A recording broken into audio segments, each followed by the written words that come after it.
എൻ്റെ പേര് സിജി. ഞാൻ കൊല്ലത്തു നിന്നാണ് വരുന്നത്. ഞാനൊരു നേഴ്സാണ്. എനിക്ക് പഠിച്ചു കഴിഞ്ഞിട്ട് നല്ലൊരു സാലറിയോടുകൂടി ജോലി ചെയ്യണമെന്ന് ആഗ്രഹം ഉണ്ടായിരുന്നു.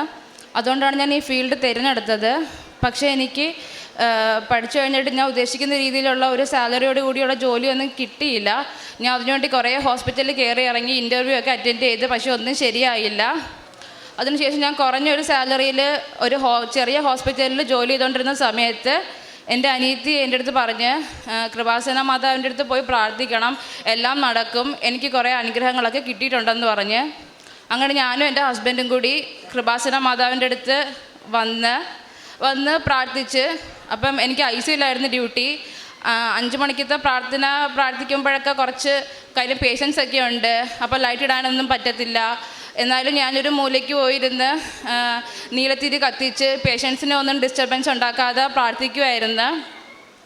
അങ്ങനെ ഞാൻ പ്രാർത്ഥിച്ച് ഒരു 3 മാസം, അടുത്ത പ്രാവശ്യം കൃപാസനത്തിൽ വരുന്നതിൻ്റെ മുന്നേ പോസിറ്റീവായിട്ട് മാതാവിന് നന്ദി പറയാൻ വേണ്ടി എന്തെങ്കിലും എൻ്റെ ജീവിതത്തിൽ സംഭവിക്കണേ എന്ന് ഞാൻ പ്രാർത്ഥിക്കുമായിരുന്നു. അങ്ങനെ ഇരുന്നപ്പോഴത്തേക്കാണെന്നുണ്ടെങ്കിൽ ഒരു ദിവസം എൻ്റെ കൂടെ ജോലി ചെയ്യുന്നൊരു ചേച്ചി പറഞ്ഞ്, ഒരു ഹോസ്പിറ്റലിൽ ഇൻ്റർവ്യൂ നടക്കുന്നുണ്ട്, എന്നെ വിളിച്ച്. പക്ഷേ അവിടെ പോകാൻ വേണ്ടി ഭയങ്കര പ്രയാസമാണ്. വൈവയുണ്ട്, പ്രാക്ടിക്കലുണ്ട്, 3 ഇൻ്റർവ്യൂ ഉണ്ട്, എന്നാൽ മാത്രമേ കിട്ടത്തുള്ളൂ എന്നൊക്കെ പറഞ്ഞ്. അപ്പോൾ ഞാൻ വിചാരിച്ചു, ഞാൻ കുറേ ഹോസ്പിറ്റലുകളൊക്കെ പോയി, എന്നിട്ടും എനിക്ക് ശരിയായില്ല. അപ്പോൾ ഇത്രയും കുറേ കാര്യങ്ങളൊക്കെ ഉള്ള ഹോസ്പിറ്റലിൽ എനിക്ക് കിട്ടുമോ, എന്നെ സെലക്ട് ആക്കുമോ? എനിക്ക് എക്സ്പീരിയൻസ് ഒന്നും ഇല്ല. ഞാൻ ഇപ്പോൾ വർക്ക് ചെയ്യുന്നത് ഒരു ചെറിയ ഹോസ്പിറ്റലാണെന്നൊക്കെ ഞാൻ ചിന്തിച്ച്. അപ്പോൾ ഞാൻ വിചാരിച്ചു, വേണ്ട, ജസ്റ്റ് ഒന്ന് എൻ്റെ ബയോഡേറ്റ സെൻഡ് ചെയ്ത് കൊടുക്കാം, ഇനി അവിടെയും കൂടി കയറി ഇറങ്ങാൻ വയ്യാന്ന് വിചാരിച്ചിട്ട് ഞാൻ അപ്പോൾ തന്നെ എൻ്റെ ഫോണിൽ കിടന്ന് എൻ്റെ ബയോഡേറ്റ ഞാൻ സെൻഡ് ചെയ്ത് കൊടുത്തിട്ട് ഞാനത് വലിയ കാര്യം ആക്കിയില്ല. പക്ഷേ പിറ്റേ ദിവസം തന്നെ ആ ഹോസ്പിറ്റലിൽ തന്നെ ഇൻ്റർവ്യൂവിന് വിളിച്ച്. അങ്ങനെ ഞാൻ അവിടെ പോയി വൈവ അറ്റൻഡ് ചെയ്ത് അത് പാസ്സായി. ഇൻ്റർവ്യൂ ഉണ്ടായിരുന്നു, ഇൻ്റർവ്യൂ എല്ലാം പാസ്സായി. അങ്ങനെ ഞാൻ മാതാവിൻ്റെ അടുത്ത് വരുന്നതിൻ്റെ മുന്നേ തന്നെ എൻ്റെ സാലറി ലെവല് ഞാൻ മേടിച്ചുകൊണ്ടിരിക്കുന്നതിനേയും കാട്ടി ഏകദേശം ഇരട്ടിയിൽ കൂടുതലായിട്ട് വർദ്ധിച്ച്. അത് അത്ര നാൾ ഞാൻ ട്രൈ ചെയ്തിട്ട് നടക്കാതിരുന്നൊരു കാര്യം ആ ഒരു സമയത്തിനുള്ളിൽ തന്നെ നടക്കണമെങ്കിൽ അത് മാതാവിൻ്റെ ഒരു കൃപ തന്നെയാണ്, വേറൊന്നുമല്ല. അത് കഴിഞ്ഞിട്ട് ഞാൻ അവിടെ ജോലി ചെയ്തുകൊണ്ടിരിക്കുന്ന സമയത്ത്, അതായത് നല്ലൊരു സാലറി, നാട്ടിൽ നല്ലൊരു സാലറിയിൽ ജോലി ചെയ്തുകൊണ്ടിരിക്കുന്ന സമയത്ത് ഇങ്ങനെ എനിക്കൊരു ഇൻ്റർവ്യൂവിനെ കുറിച്ച് ഞാൻ അറിഞ്ഞ് ജർമ്മനിൽ പോകാനുള്ളതാണ്. അപ്പം എൻ്റെ കൂടെയുള്ള സിസ്റ്റേഴ്സൊക്കെ പറഞ്ഞ് ജർമ്മൻ ലാംഗ്വേജ് പഠിക്കാന്നുള്ളത് ഭയങ്കര ടഫായിട്ടുള്ള കാര്യമാണ്. അപ്പം അതിനുവേണ്ടി ജോലിയൊക്കെ കളഞ്ഞ് പോയി കഴിഞ്ഞാൽ നടക്കത്തില്ല.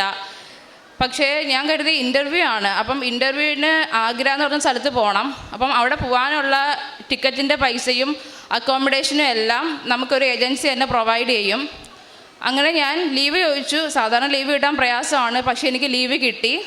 ഞാനങ്ങനെ ആഗ്രയിൽ പോയിട്ട് ഇൻ്റർവ്യൂ അറ്റൻഡ് ചെയ്യാൻ വേണ്ടി 3 ദിവസത്തെ ഇൻ്റർവ്യൂ ആയിരുന്നു.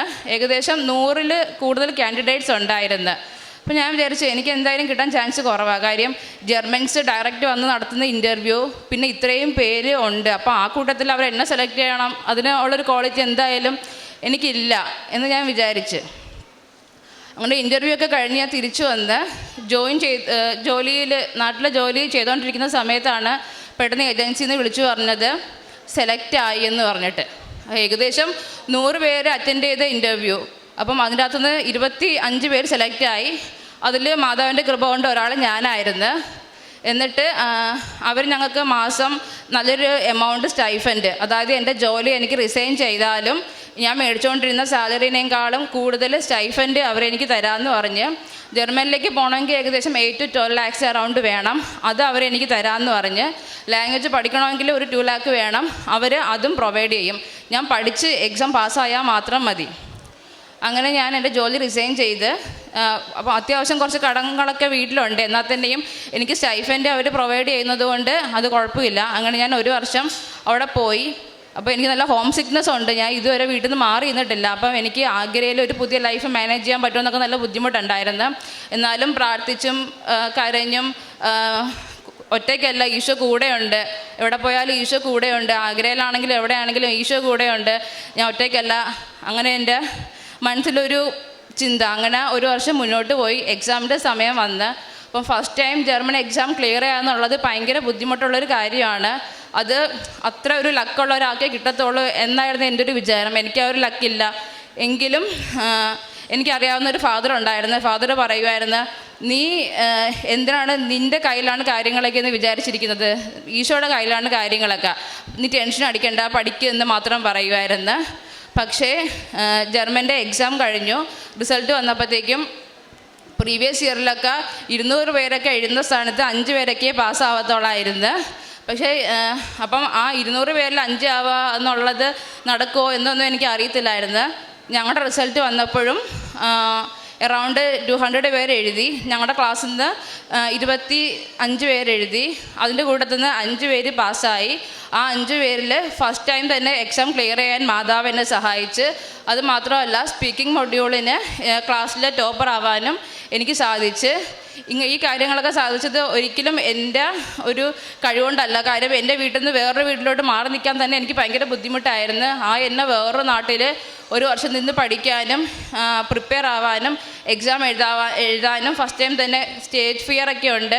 എങ്കിൽ പോലും എല്ലാ കാര്യങ്ങളും മാതാവിൻ്റെ കൃപ കൊണ്ട് മാത്രം ഭംഗിയായിട്ട് നടന്ന്.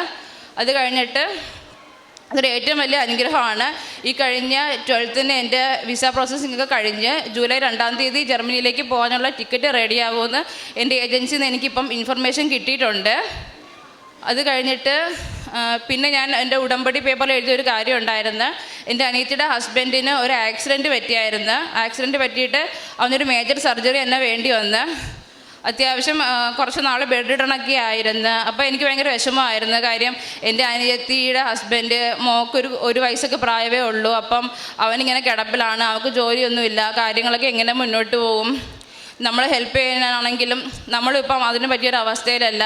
അങ്ങനെ ഞാൻ ആ പ്രാവശ്യം ഇവിടെ വന്നപ്പോഴത്തേക്ക് ഞാൻ ഉടമ്പടി പത്രത്തിൽ എഴുതി, മാതാവേ അവൻ്റെ കാലൊക്കെ സുഖമാക്കി കൊടുക്കണേ, അവൻ്റെ കാല് സുഖമായാലും ഇനി എത്ര നാളെടുക്കും, അവനൊരു ജോലിക്കൊക്കെ പോയി വീണ്ടും ലൈഫൊക്കെ സെറ്റിൽഡ് ആവാൻ വേണ്ടി എന്നൊക്കെ ചിന്തിച്ച് എനിക്ക് നല്ല വിഷമം ഉണ്ടായിരുന്നു. അങ്ങനെ ഞാൻ അവന് വേണ്ടി ഉടമ്പടി പത്രത്തിൽ എഴുതി. ഞാൻ പ്രാർത്ഥിച്ചു, മാതാവേ ഇനി അടുത്ത 3 മാസം ആകുമ്പോഴാണ് ഞാൻ ഇവിടെ വരാൻ പോകുന്നത്, അപ്പോഴേക്കും നല്ലൊരു മാറ്റം, വീണ്ടും ഒരു സന്തോഷത്തിൻ്റെ നന്ദി പറയാൻ വേണ്ടിയുള്ളൊരു അവസരം എനിക്ക് ഉണ്ടാവണമെന്ന് ഞാൻ മാതാവിൻ്റെ അടുത്ത് പ്രാർത്ഥിച്ചായിരുന്നു. അങ്ങനെ ഇരിക്കെ അവന് ആ മേജർ സർജറി കഴിഞ്ഞിട്ട് വീണ്ടും സർജിക്കൽ സൈറ്റിൽ ഇൻഫെക്ഷനായി, വീണ്ടും സർജറിയൊക്കെ വേണമെന്ന് ഡോക്ടർമാർ പറഞ്ഞ്. ആ സർജറിയിലും നമുക്കപ്പം ഇതായി, കാര്യം 1 വട്ടം സർജറി കഴിഞ്ഞു, വീണ്ടും ഇൻഫെക്ഷനായി, ഇനി എന്താവും എന്നറിയത്തില്ല, പല ചിന്തകൾ. പക്ഷേ ആ ഒരു 3 മാസം ഗ്യാപ്പിൽ ഞാനിവിടെ പിന്നെ വരുന്ന ആ ഒരു സമയത്തിനുള്ളിൽ ഒരു വലിയ അത്ഭുതം നടന്നു. അവൻ്റെ 2ാമത്തെ സർജറി കഴിഞ്ഞു, അവൻ്റെ കാല് ഓക്കെ ആയി, അവൻ ഗൾഫിൽ പോയി. അവനെ യാത്രയാക്കാൻ വേണ്ടി ട്രിവാൻഡ്രത്ത് പോയിട്ടാണ് പിന്നെ ഞാനിവിടെ വന്നത്. ആ 3 മാസത്തിൽ അവൻ്റെ അസുഖവും ഭേദമായി, അവനൊരു ജോലിയിൽ പ്രവേശിക്കാനുള്ള ഒരു അനുഗ്രഹവും മാതാവ് കൊടുത്തു. പിന്നെ എൻ്റെ അനിയത്തി പ്രഗ്നൻ്റ് ആയിരുന്ന സമയത്ത് ഡൈമർ എന്ന് പറഞ്ഞൊരു ടെസ്റ്റ് ചെയ്തപ്പോഴത്തേക്കും അതിൽ വയറ്റിൽ കിടക്കുന്ന കുഞ്ഞിന് MR എന്ന് പറഞ്ഞാൽ മാനസിക വൈകല്യം ഉള്ളൊരു കുഞ്ഞായിരിക്കും. അപ്പോൾ അതുകൊണ്ട് ഡോക്ടർ സജസ്റ്റ് ചെയ്തു അബോർട്ട് ചെയ്യണം, ഈ കുഞ്ഞ് പുറത്ത് വന്നു കഴിഞ്ഞാൽ നിങ്ങൾക്കും ബുദ്ധിമുട്ടാണ്, ബാക്കിയുള്ളവർക്കും ബുദ്ധിമുട്ടാണെന്ന് പറഞ്ഞു. അപ്പം ഞങ്ങൾക്ക് എന്ത് തീരുമാനിക്കണമെന്ന് പറ്റാത്തൊരവസ്ഥയായിരുന്നു. കാര്യം ഒരു ഡോക്ടർ അതിനെ സജസ്റ്റ് ചെയ്യുന്നു അബോർട്ട് ചെയ്യാൻ വേണ്ടി. അപ്പം എന്താണെന്ന് അറിയത്തില്ല. പക്ഷേ എൻ്റെ അനിയത്തിയും കൃപാസന മാതാവിൽ ഭയങ്കര വിശ്വാസമാണ്. അവൾ പറഞ്ഞു എന്താണെങ്കിലും ഞങ്ങൾ അബോർട്ട് ചെയ്യത്തില്ല, ഞങ്ങൾ മാതാവിൻ്റെ അടുത്ത് പ്രാർത്ഥിക്കും, നല്ലൊരു കുഞ്ഞിനെ തന്നെ ഞങ്ങൾക്ക് കിട്ടും എന്ന് പറഞ്ഞു. അങ്ങനെ മുന്നോട്ട് പോയി കഴിഞ്ഞിട്ട് അതിൻ്റെ ട്രീറ്റ്മെൻറ്റൊക്കെ ചെയ്തു. അപ്പോൾ കുഞ്ഞ് ജനിക്കുന്ന ദിവസം എനിക്ക് ഭയങ്കര ടെൻഷനായിരുന്നു. ഡോക്ടർ അബോർട്ട് ചെയ്യാൻ പറഞ്ഞ കുഞ്ഞാണ്, MR എന്നൊക്കെ പറഞ്ഞാണ്, അപ്പോൾ എങ്ങനെയായിരിക്കും എന്ന് പറഞ്ഞിട്ട് എനിക്ക് ആ കുഞ്ഞിനെ കാണാൻ പോകാൻ തന്നെ ഭയങ്കര പേടിയായിരുന്നു. പക്ഷേ അന്നത്തെ ദിവസം കുഞ്ഞ് ജനിച്ചു, ഒരു കുഴപ്പമില്ലായിരുന്നു. ഇപ്പം മോൾക്ക് 3 വയസ്സ് ആവാൻ പോകുന്നു, ഒരു കുഴപ്പമില്ല, ബുദ്ധിപരമായിട്ടും ഫിസിക്കലി മെൻ്റലി ഒന്നും ഒരു കുഴപ്പമില്ല, നല്ലൊരു കുഞ്ഞാണിത്. കുഞ്ഞായിട്ട് തന്നെ മാതാവ് ഞങ്ങൾക്ക് തന്നു. ചെറുതും വലുതുമായിട്ട് ഒത്തിരി അനുഗ്രഹങ്ങൾ മാതാവ് എൻ്റെ ജീവിതത്തിൽ ഇപ്പോഴും തന്നുകൊണ്ടിരിക്കുന്നുണ്ട്. മാതാവിന് ഒത്തിരി നന്ദി. ഇനി ഞാൻ മുന്നോട്ട് പോകുമ്പം ഞാൻ പറഞ്ഞു ഹോം സിക്നെസ് ഉള്ള ആളാണ് ഞാൻ. ഇനിയിപ്പോൾ ജർമ്മനിലേക്കാണ് അടുത്ത ഒരു പോക്ക്. അവിടെയും മാതാവിൻ്റെ കൃപയും അനുഗ്രഹങ്ങളും എല്ലാം ഉണ്ടാകുമെന്നും എൻ്റെ കുടുംബത്തിലെ എല്ലാവരുടെയും പ്രതീക്ഷയ്ക്കൊത്ത് മാതാവ് എന്നെ എല്ലാവരെയും സഹായിക്കാൻ വേണ്ടി തിരഞ്ഞെടുക്കുമെന്ന് ഞാൻ വിശ്വസിക്കുന്നു. ഈശോയ്ക്കും മാതാവിനും 1000 നന്ദി. പ്രതീക്ഷീകരണ പ്രാർത്ഥന ഞാൻ മുടങ്ങാതെ ചൊല്ലുമായിരുന്നു. ആദ്യമൊക്കെ എനിക്ക് നൈറ്റ് ഡ്യൂട്ടി വരുമ്പോഴത്തേക്കും ഹോസ്പിറ്റലിലാണെങ്കിൽ പോലും ഞാൻ ആ ഒരു സമയത്ത് എത്ര തിരക്കുണ്ടെങ്കിലും ഒരു മൂലയ്ക്ക് മാറിയിരുന്നെങ്കിലും പ്രാർത്ഥന ചൊല്ലാൻ വേണ്ടി ഞാൻ ചൊല്ലുമായിരുന്നു. പിന്നെ ആദ്യമൊക്കെ ഞാൻ പത്രം മേടിച്ചിട്ട് അമ്മയൊക്കെ ഏൽപ്പിക്കുമായിരുന്നു, പത്രം ഒന്ന് കൊടുക്കണമെന്നൊക്കെ പറഞ്ഞിട്ട്. അപ്പം ഇവിടെ ഞാൻ വേറൊരു ദിവസം വന്നപ്പോഴത്തേക്കും ഇതേപോലെ ഇവിടെ നിന്ന് ഒരു ചേച്ചി പറയുന്ന കേട്ട് ആ ചേച്ചിയും ഇതേപോലെ പത്രം വേറെ ആൾക്കാരെ കൊണ്ട് കൊടുപ്പിക്കുമായിരുന്നു. പക്ഷേ അങ്ങനെയല്ല, ആ ചേച്ചി പത്രം ഡയറക്റ്റ് ഓരോരുത്തരുടെ കയ്യിൽ എത്തിക്കാൻ തുടങ്ങി. അപ്പോഴാണ് ആ ചേച്ചിയുടെ ആ ഒരു പ്രേക്ഷിത പ്രവർത്തനം അപ്പോഴാണ് അതൊരു ഫുൾഫില്ലാവുന്നത് എന്ന് പറഞ്ഞു. അപ്പോൾ ഞാനും ഓർത്തു, ഞാനും ഇതേപോലെ ആയിരുന്നല്ലോ, പത്രം മേടിച്ചിട്ട് ഞാനത് ചെയ്യത്തില്ലായിരുന്നല്ലോ, ഞാനും വീട്ടിൽ കൊണ്ട് ഏൽപ്പിക്കുമായിരുന്നല്ലോ എന്ന് ഓർത്തത്. പിന്നീട് ഞാനും പത്രം മേടിച്ച് ഓരോരുത്തർക്ക് കൊടുക്കാൻ തുടങ്ങി. അപ്പം അത് എന്നെ മാനസികമായിട്ട് ടച്ച് ചെയ്തു. അത് എനിക്കൊരു നമ്മളിലൂടെ മാതാവിൻ്റെ വാക്കുകൾ മറ്റുള്ളവരിലേക്ക് സ്പ്രെഡ് ചെയ്യുന്ന ഒരു ഫീല് എനിക്കും ഉണ്ടായി. പിന്നെ പരമാവധി അതിൽ പറയുന്നത് പോലെയൊക്കെ തന്നെ ചെയ്യാൻ ഞാൻ ശ്രമിച്ചിരുന്നു.